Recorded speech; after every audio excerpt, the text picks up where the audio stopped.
11 বছরের এক নাবালিকার মৃতদেহ উদ্ধার, যাকে ঘিরে রীতিমতো চাঞ্চল্য ছড়িয়েছে এবার জিরানিয়া থানার অধীন চম্পকনগর পুলিশ ফাঁড়ির অন্তর্গত বরমুড়া খামথিংবাড়ি এলাকায়।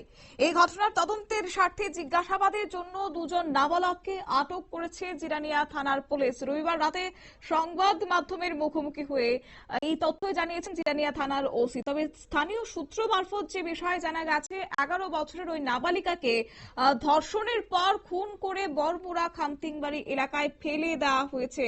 স্থানীয় সূত্রে যে খবর পাওয়া গেছে, এই ঘটনায় এখনো নাবালিকার পরিবারের তরফ থেকে কোনো মামলা করা হয়নি বলে পুলিশ জানিয়েছে। গোটা বিষয় নিয়ে কি রয়েছে বিস্তারিত শুনুন।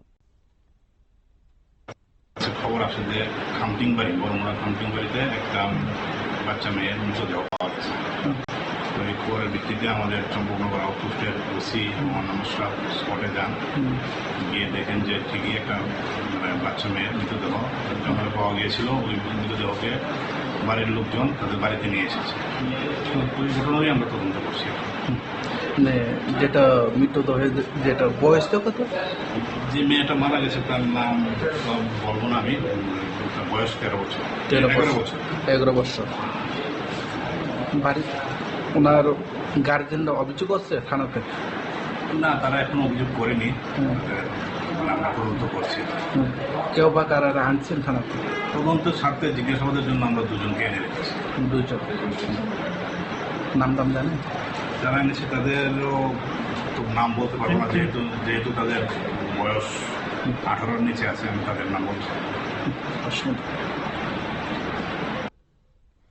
পুলিশের পক্ষ থেকে বক্তব্য আপনারা শুনলেন। অবশ্য তারা জানিয়েছেন যে ইতিমধ্যেই এই গোটা ঘটনার বিষয়ে তদন্ত পুলিশ চালাচ্ছে। 11 বছরের ওই নাবালিকাকে ধর্ষণের পর খুন করে বরমুড়া খামথিংবাড়ি এলাকায় ফেলে রাখা হয়েছে, যে খবর প্রাথমিকভাবে জানা গেছে। এই প্রসঙ্গে আমাদের প্রতিনিধি যুক্ত হয়ে গেছে ধীমান ভৌমিক।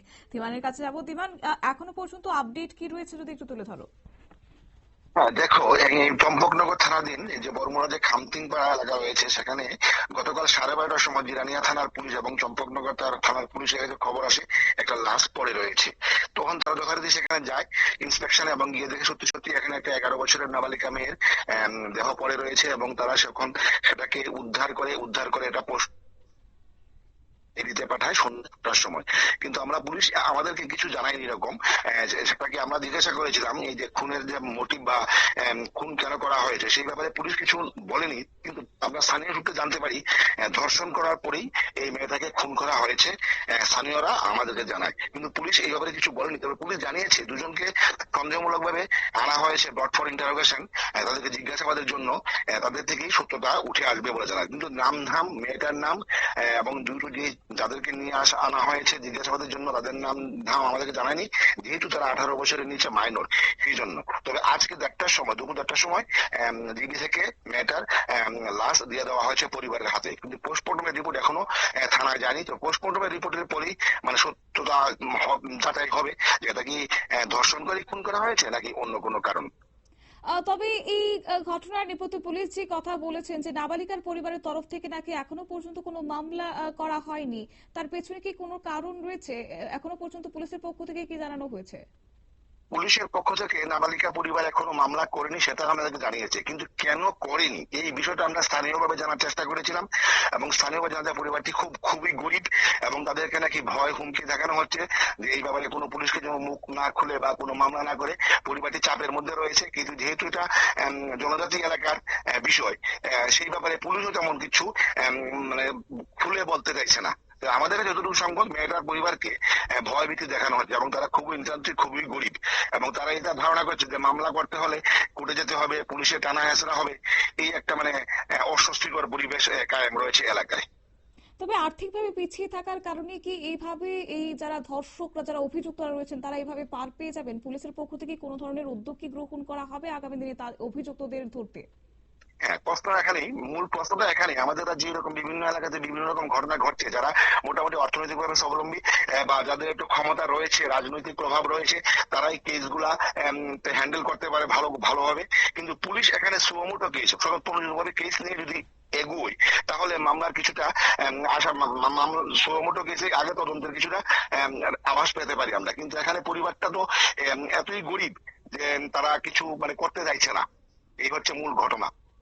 একেবারেই অসংখ্য ধন্যবাদ।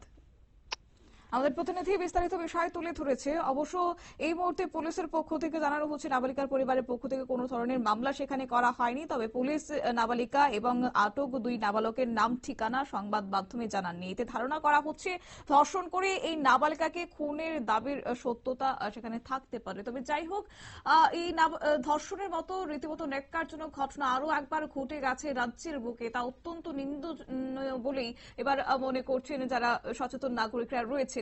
আগামী দিনে পুলিশ এই অভিযুক্তদের, যারা এই ঘটনার সঙ্গে জড়িত রয়েছে, যারা মূল মাস্টার মাইন্ড হিসেবে ছিল, তাদেরকে পাকড়াও করতে এবং এই ধর্ষণের মতো ঘটনাগুলি নির্মূল করতে কি কার্যকরী পদক্ষেপ গ্রহণ করে পুলিশ প্রশাসন, সেদিকেই অবশ্য তাকিয়ে রয়েছে রাজ্যবাসী। নিয়ে নিচ্ছে ছোট্ট একটি বিজ্ঞাপন বিরতির সঙ্গে থাকুন।